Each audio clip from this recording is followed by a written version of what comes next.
BA पाठ प्रथम राजनीति विज्ञान के द्वितीय प्रश्न पत्र में हम भारतीय राजनीतिक विचारकों में हम शुक्र के बारे में अध्ययन कर रहे थे। इसमें आज का हमारा टॉपिक है राजा एवं राजपद। शुक्र नीतिसार की राज व्यवस्था में राजपद का केंद्रीय महत्व है और राजपद की उपयोगिता के आधार पर उसे पर्याप्त गौरव प्रदान किया गया है। शुक्र ने राजा का प्रमुख कर्तव्य प्रजारंजन को बताया है। इसमें राजपद संबंधी विभिन्न अवधारणाएं भी प्रतिपादित हुई हैं, जिसमें देवांश संबंधी धारणा। शुक्र ने राजा को 8 देवों के अंश से निर्मित बताया, जिसमें इंद्र, वायु, यम, सूर्य, अग्नि, वरुण, चंद्रमा तथा कुबेर।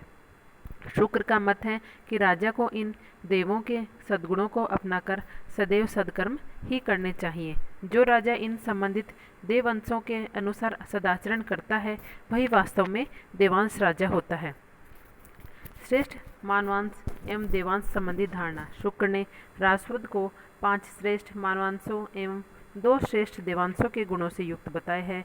उसका मत है कि राजा को प्रजा कल्याण के लिए पिता, माता, गुरु, भ्राता एवं मित्र के 5 श्रेष्ठ मानव गुणों एवं कुबेर एवं यम देवों के श्रेष्ठ गुणों वाला होना चाहिए। जो राजा इन गुणों से रहित है, वह राजा कहलाने योग्य नहीं है। राजपद की तप संबंधी अवधारणा में 3 प्रकार के राजा को स्वीकार किया गया है, जिसमें सात्विक राजा, राजसिक राजा तथा तापसिक राजा है। सात्विक राजा सभी कर्तव्यों का नीति अनुसार पालन करता है। राजसिक राजा वासना एवं विषयों में आसक्त, क्रूर, लोभी एवं मिथ्याचारी होता है। तामसी राजा कर्तव्यहीन और नीति का उल्लंघन करने वाला होता है। राजपद की प्रजा सेवक संबंधित धारणा। शुक्र ने राजपद को प्रजा की सेवा का साधन माना है। शुक्र का मत है कि ब्रह्मा ने राजा को ऐसा प्रजा सेवक बनाया है जिसे वेतन के रूप में प्रजा से कर प्राप्त होता है। संविदा संबंधी अवधारणा में शुक्र के अनुसार जब तक राजा धर्मशील होता है, तब तक ही वह राजा होता है। यदि राजा अधर्मशील है, तो प्रजाजनों को चाहिए कि वे ऐसे राजा को त्याग कर किसी अन्य श्रेष्ठ राजा की शरण लेने का विचार बनाएं, ताकि उनका राजा भयभीत होकर धर्मशील बन जाए। इस प्रकार अब हम राजाओं के प्रकारों के बारे में जानकारी प्राप्त करते हैं,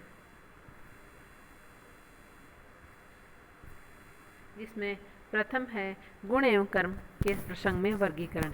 शुक्र ने राजाओं द्वारा किए गए तप अर्थात उनके गुण और कर्म के आधार पर राजाओं के जैसे कि 3 वर्ग बताए: सात्विक, राजस और तामस। शुक्र का मत है कि जो राजा स्वधर्म एवं स्व प्रजा का पालन करता है, संपूर्ण यज्ञों को करता है, शत्रुओं को जीतने वाला होता है और जो स्वभाव से दानिश, मावान, शूर, इंद्रिय जयी और वैराग्यवान होता है, वही सात्विक राजा होता है। इस सात्विक राजा से एकदम विपरीत गुण एवं कर्म वाले राजा को शुक्र ने तामस राजा बताया है। वह दया रहित, सत्य से रहित, हिंसक तथा मद से उन्मत्त होता है।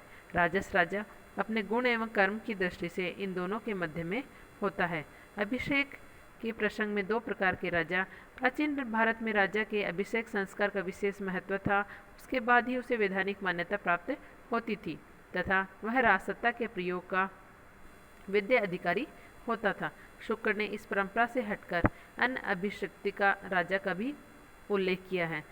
सत्तासीन एवं दस्यु राजा के संबंध में शुक्र नीतिसार के विवरण से ज्ञात होता है कि जब किसी राजा को उसके शत्रुगण सत्ता से बाहर कर देते हैं, तो ऐसा राजा दस्यु राजा का जीवन व्यतीत कर सकते हैं। इस स्थिति में उस राज्य में 2 प्रकार के राजा हो सकते हैं: सत्तासीन राजा तथा दस्यु राजा। शुक्र के अनुसार दस्यु राजा को पहाड़ी इलाके में स्थित दुर्ग में शरण लेनी चाहिए और डाकू की आजीविका एवं आचरण अपनाकर अपने राज्य को पुनः प्राप्त करने का प्रयत्न करना चाहिए। वार्षिक आय के आधार पर वर्गीकरण में शुक्र नीतिसार ने राजाओं की वार्षिक आय के आधार पर राजाओं के प्रकार बताए हैं। वस्तुतः राजाओं का यह वर्गीकरण राजाओं की आपसी राजनीतिक स्थिति को भी बताता है। इस प्रकार यह प्राचीन भारत में प्रचलित राजतंत्रात्मक साम्राज्यवादी शासन प्रणाली को भी प्रकाशित करता है। राजा के गुणों और दुर्गुणों में शुक्र ने बताया है कि राजा के अति महान कर्तव्य एवं दायित्व होते हैं। जिनकी पूर्ति कोई राजा तभी कर सकता है जब तक वह श्रेष्ठ गुणों से संपन्न हो, सभी प्रकार के दोषों से मुक्त हो। जब राजा व्यक्तिगत जीवन में सदाचार का पालन करता है और नीति के अनुसार शासन कार्य करता है, तभी वह संपूर्ण राज्य व्यवस्था के प्रति अपने दायित्वों को निभाने में सफल होता है। शुक्र का मत है कि सर्वप्रथम राजा को अपने ऊपर ही विजय पानी चाहिए, क्योंकि जो राजा अपने मन को जीतने में असमर्थ होता है, वह समुद्र पर्यंत भूमि का स्वामित्व भी प्राप्त करने में सफल नहीं हो सकता। शब्द, स्पर्श, रूप, रस, गंध, इनमें से प्रत्येक विषय अपने से संबंधित इंद्रियों को मोहित करके सभी प्राणियों के विनाश का कारण बनते हैं। यदि ये पांचों मिल जाए तो विनाश एकदम निश्चित है। अतः राजा को इन दुर्गुणों से बचना चाहिए।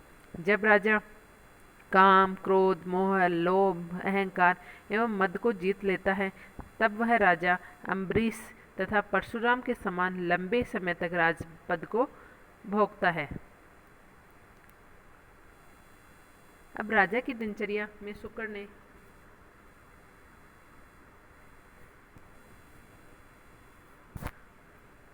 राजा को परामर्श दिया है कि उसे राजधानी में निवास करते हुए अपने नित्य कर्मों को पूरा करना चाहिए। शुक्र नीतिसार द्वारा बताई गई राजा की दिनचर्या के बारे में कुछ प्रमुख तथ्य हैं कि दिनचर्या में काल गणना की इकाई मुहूर्त स्वीकारी गई है। आधुनिक दृष्टि से शुक्र का एक मुहूर्त 48 मिनट के बराबर है। अब हम पढ़ते हैं उत्तराधिकार का सिद्धांत।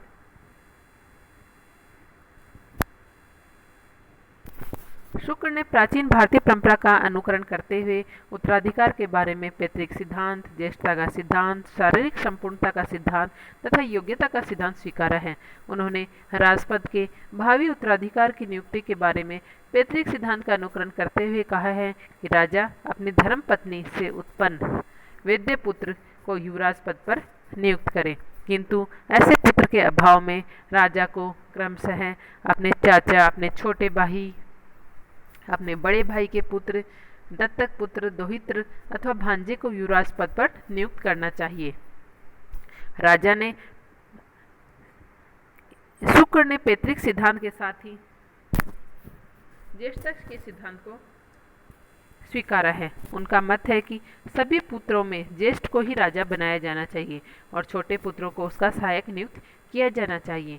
शुक्र ने ज्येष्ठता के सिद्धांत के साथ ही शारीरिक परिपूर्णता सिद्धांत को भी स्वीकारा है। शुक्र ने बताया है यदि कोई ज्येष्ठ में कोई यदि गंभीर शारीरिक दुर्बलता हो जो शासन कार्यों को निभाने में असमर्थ हो, तो कनिष्ठ को राज्य का उत्तराधिकार प्राप्त होना चाहिए। शुक्र ने उत्तराधिकार के लिए योग्यता सिद्धांत में कर्म एवं चरित्र दोनों की योग्यता को महत्वपूर्ण माना है। राजा को अपने उत्तराधिकार के रूप में युवराज पद पर ऐसे राजपुत्र को नियुक्त करना चाहिए जो राजकार्यों को करने की क्षमता विकसित करने की योग्यता रखता हो। अब है निरंकुश राजा पर किस प्रकार नियंत्रण रखा जाए। शुक्र ने राजा के दैवीय दायित्व एवं कर्तव्य स्वीकारे हैं, किंतु उसके दैवीय अधिकारों का कदापि उल्लेख नहीं किया है। शुक्र ने राजाओं की निरंकुश स्वेच्छाचारिता एवं आततायी प्रवृत्ति को रोकने के लिए 3 उपाय बताए, जिनमें नैतिक उपाय, वैधानिक उपाय और विधानेतर उपाय हैं।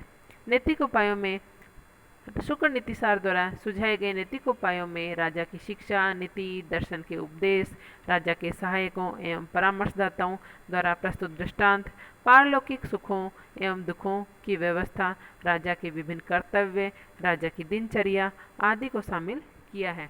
शुक्र ने राजा के सामने देवांश राजा बनने का आदर्श रखा है। इसके साथ ही उसे बताया है कि अतीत में अपने अनुचित आचरण के कारण ही विभिन्न शक्तिशाली राजाओं का पतन हुआ। वैधानिक उपायों में शुक्र ने मूल रूप से इस भावना पर बल दिया कि राजा का पद श्रेष्ठ है, किंतु यह विधि, नियम एवं कानून से अधिक श्रेष्ठ नहीं है। शुक्र का मत है कि राजा को केवल परंपरागत विधि में ही परिवर्तन करने का अधिकार है, किंतु यह परिवर्तन देश, काल एवं परिस्थिति को ध्यान में रखकर किया जाना चाहिए।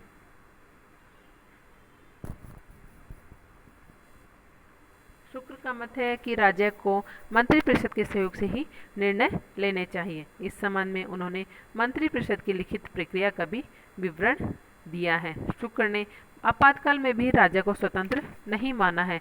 विधानेतर उपायों में शुक्र ने राजा के नियंत्रण के लिए वैधानिक उपायों को तो पर्याप्त महत्व दिया ही है, साथ ही वैधानिक क्रियाओं के पालन पर जोर देने वाले मंत्रियों एवं अधिकारियों का पक्ष राजा की तुलना में कमजोर होता है, क्योंकि वे राजा द्वारा नियुक्त एवं पदमुक्त किए जाते हैं। शुक्र के अनुसार जैसे व्याघ्र व हाथी कभी भी शेर के नियंत्रण में समर्थ नहीं होते हैं, वैसे ही मंत्री आदि अधिकारी भी स्वेच्छाचारी राजा के नियंत्रण में असमर्थ होते हैं, क्योंकि वे मंत्री आदि अधिकारी राजा द्वारा ही पोषित होते हैं और वह ही उन्हें पदों पर नियुक्त करता है, अर्थात वे राजा पर आश्रित होने के कारण राजा के सामने प्रभावहीन ही रहते हैं।